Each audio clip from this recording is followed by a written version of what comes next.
It's Jessica. Welcome back to my channel. Today I'm on the Brutus Monroe blog and we are going to be using this beautiful stamp set. It's called Inked Flowers, and I wanted to do some embossing and color bursts and a lot of fun things, and of course we're going to be adding some glitter into that. So let's get started. The first thing I'm going to do is stamp out some of these flowers onto some watercolor paper. So I have a couple sheets here cut to fit into my MISTI. So we're going to start by arranging them on these sheets.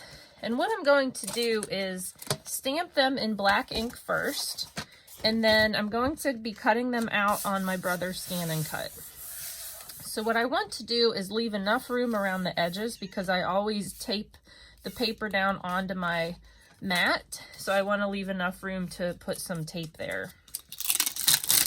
We're actually going to be embossing these after we cut them out, and how we're going to do that is by keeping the stamps onto the MISTI door, and then we're going to be putting this back in here after we cut it and then inking them up with some embossing ink.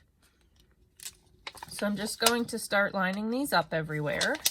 And I'm not sure I'm going to be using all of the flowers on the finished card, but I'm going to stamp as many of them out as possible so I have some options of what I want to use once they're colored.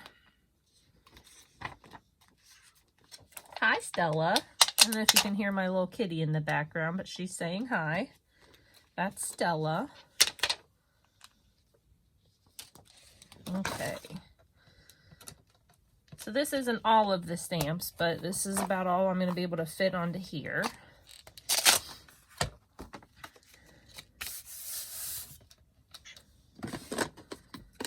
So I'm going to start with the Brutus Monroe Raven Detail ink. Get these all inked up.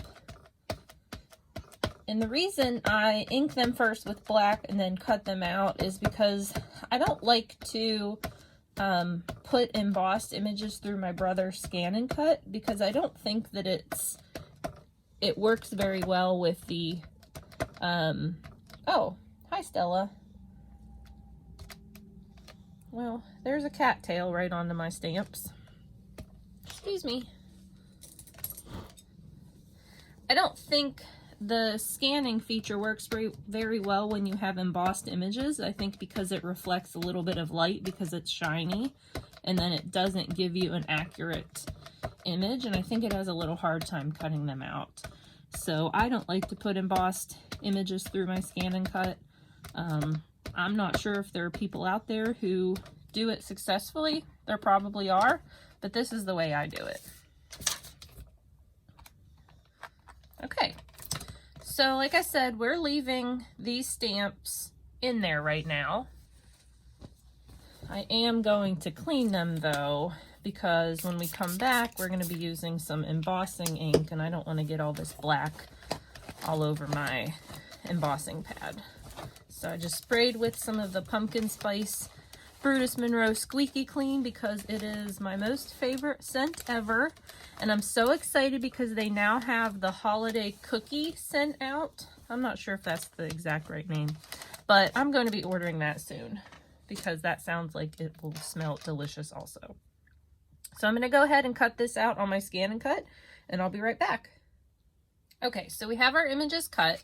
This is the negative piece right here.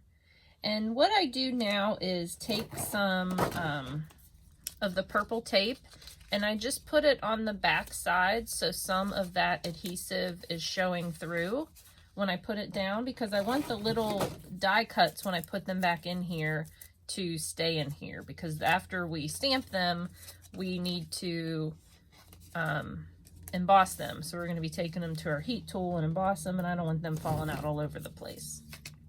So I find that this is an easy way, excuse me, to kind of keep them in there where we want them to be. And I'm just reusing the same pieces of tape that I had on my scan and cut mat.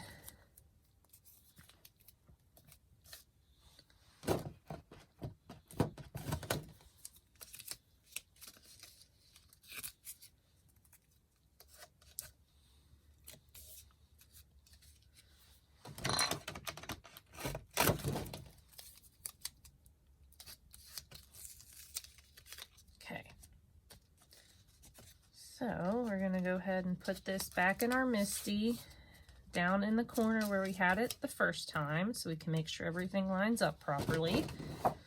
And then we just need to put our stamps back in place. Sometimes I put this door over just so I can see the way that they are oriented. So now that we have all of those back in our MISTI, I'm going to get out my Brutus Monroe embossing ink and the magic powder bag. And I'm just going to get this anti-static powder all over here.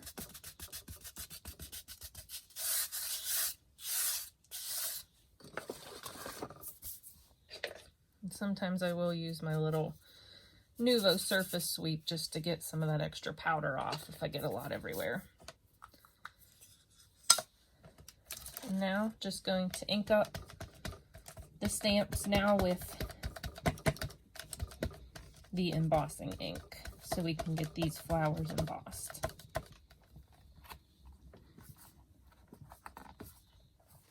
So I always keep some coffee filters near my desk. I'm hoping when we take this out, that tape will help keep almost everything in place.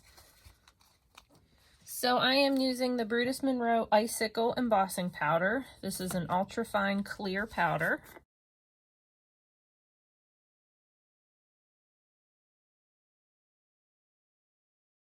And then the coffee filter, you can just easily throw it back into your embossing jar so we don't waste any. Okay, so these are all embossed now. I just heated it just until the powder was melted. I don't know if you can see the nice shiny border we have now. I'm going to go ahead and repeat this process for the rest of the stamps that I couldn't fit on this first page, and then we're going to get to some coloring. Okay, so we have all of our images cut out and embossed, and now we get to do the most fun part, which is the coloring. And today I'm going to be using some of the color burst that Brutus Monroe sells. And I picked out, this came I think 6 in a container with all these colors, but I picked out the ones that I thought would look good as flowers. So we're definitely using the green. I don't think I'll use the blue today. So we'll be using the green, which is cabbage, rouge, zest, jack-o'-lantern, and I might bring a little bit of this marsala in as well. So I left the cutout pieces still tucked into the negative piece because that will help us so they're not kind of the little pieces moving all around the work surface as we work on them. But what I will do is just take out the ones that I don't want to be coloring at the moment. So I think we'll start with some of the flowers. So I'm going to take out this leaf because I don't want to color this leaf just yet, or this little piece right there. Okay, so these are the flowers I am going to start with, and I will move away all the other pieces off of my desk because the color bursts can get kind of messy, especially when I use them. I guess I'm a pretty messy person, but I don't want any of the colors that I don't intend to get on the other pieces to get on them. So what I want to do first is just sprinkle some of these on and then spray it with water. So I think I'm going to start with, we'll do some of this zest, and you don't want to squeeze the bottles. I just tap and enough comes out. So a little bit on each one, maybe just a dash of the rouge because I do like to see some of these colors mix in together. So I just used the zest and the rouge on these, and then I will get my water and start spraying these down, and then we can see the magic happen.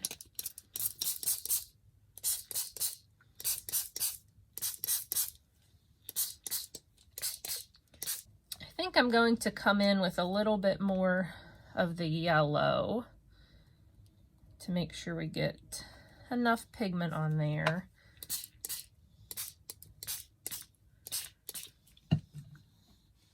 Okay. Then what I usually do is just get a paper towel and sop up some of the areas that are really wet, because this can take a while to dry. I don't know where that blue came from.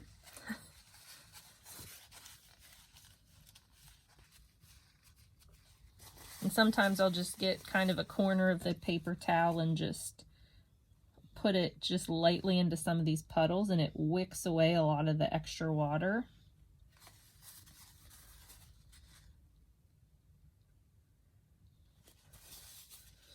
Now what you can do here, if you don't want that bold of a color, you can just dab on there and it takes some of the pigment and the water away, so you're left with kind of a lighter, more subtle color. And that might be good for flowers. So I think I'm gonna do that with all of these. And you can always do layers too. So the next thing I'll do is just get some more of this, the puddles up, and then I'm gonna bring in my Heat It tool. This isn't meant for embossing, it's just more of like drying things, and I come in and dry that first. So I think there are a couple areas where I would like a little bit more color, like some of these white areas left on our flowers. So I'm gonna come in with some more of that zest. I'm sorry, not zest, the rouge, and put a little bit of that on there. I'm not gonna do this little one down here again, because I think that one looks pretty good. So a little more water, and you can see how when that water hits it, that pigment just spreads out and just kind of moves on its own. It's really cool.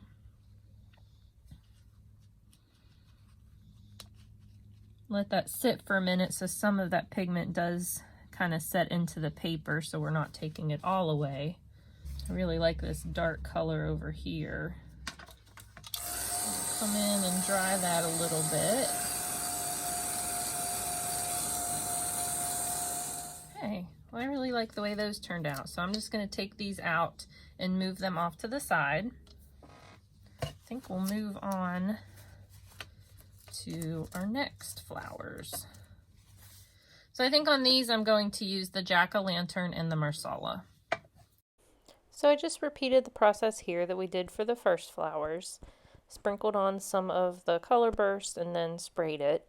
And these colors were way more vibrant when we first sprayed them. So I did dab a little bit of that off and continued to do a few layers to get the effects that I wanted. And with the leaf here, I just used the one color, the cabbage, because I just wanted the leaves to be green. Okay, so now I have a heavyweight white card base, and I cut out some Fallen Snow Glitterstock with this circles background die. And at first I thought I wanted to put the Fallen Snow directly onto the white for like a tone-on-tone background. I thought would be really pretty, and I do like that for some cards, but after I looked at the flowers on there, I decided I needed something else.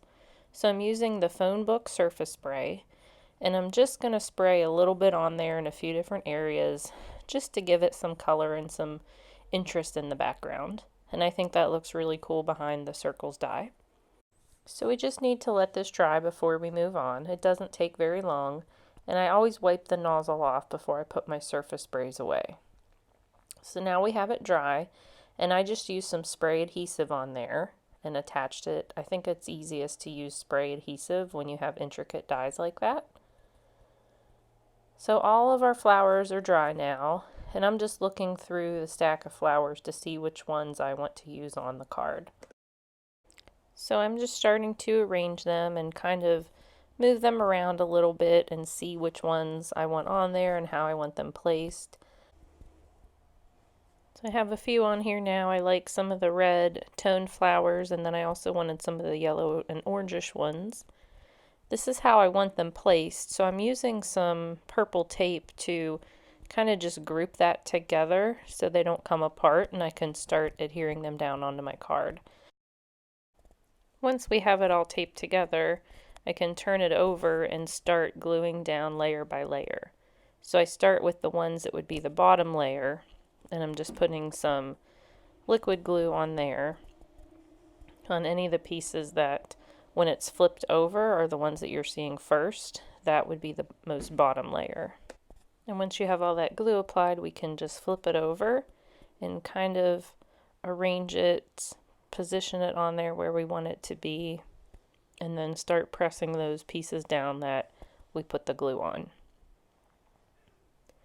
Once you have it pressed down, you can carefully peel off the purple tape. And you're probably always going to have a little piece that comes up, but it's easy to find where that one little piece goes. Now that we have that bottom layer glued down, we can take out each piece at a time and adhere it down to the card with either liquid glue or foam tape, because I do want some of these to be raised and I want some of them to be glued directly down onto the card base. So after I have a few of them glued down, I am going to pull out my foam tape, and this is the black foam tape, the thinner version of it, and start putting that on the back of some of my cards. I do have a non-stick white craft sheet off to the right there where I'm sticking down pieces of foam tape that I've cut off the roll, and then I can just cut smaller pieces and put them on my flowers as I need them. And I will sometimes use my tweezers there to help hold pieces together while the glue takes a few seconds to dry, just so they stay in the place I want them to.